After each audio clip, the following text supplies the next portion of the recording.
Фудбалските прволигаши ги наполнија батериите во издадената пауза поради репрезентативните обврски на Македонија.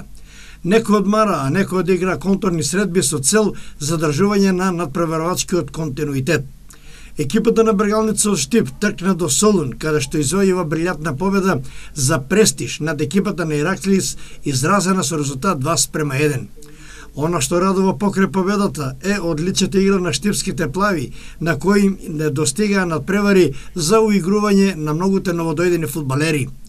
Брегалница во ова шесто коло ќе гостува на Тетекс во Тетово. Сите, почивајќи од стручниот штаб, па се до фудбалерите, се осоколени од играта во Солун и се оптимистички расположени пред настапот во Тетово. Ветуваат добра игра, иако играат на гости, бараат прокнижување на нови 3 бода. Во екипата ќе не достига оперираниот Митров, други повредени ниту пожолтени фудбалери нема, а во тимот ќе го има новодојдениот фудбалер од Шведска Александар Донев, кој на позицијата штопер одигра изворедно во Солун.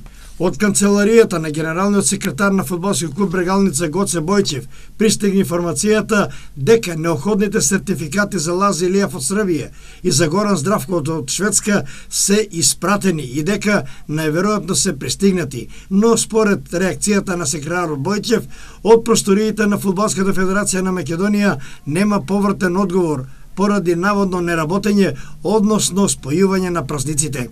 Како и да е, радува податокот дека документите патуваат, а Здравков и Илиев ќе бидат во дресот на Брегалница во следното 7 коло, кога на градски во Штип ќе гостува Скопски Вардар. Веќе се делегирани и судиските тројки за престојното коло. Надпреварот Тетекс Брегалница ќе го суди Димитар Мечкаровски со своите помошници Душко Милошевски и Игор Ширилов, сите од Скопје, а Влахо Костадинов исто така од Скопје ќе биде четврти судија. Еве ги комплетните парови за ова шесто првенствено коло. Тетекс Брегалница, Вардар Силекс, Шкендија Охрид, Металург Ренова, Хоризонт Турново Напредок и 11 октомври Работнички. Надпреварите ќе се одиграат во сабота 10 септември со почеток во 16 часот.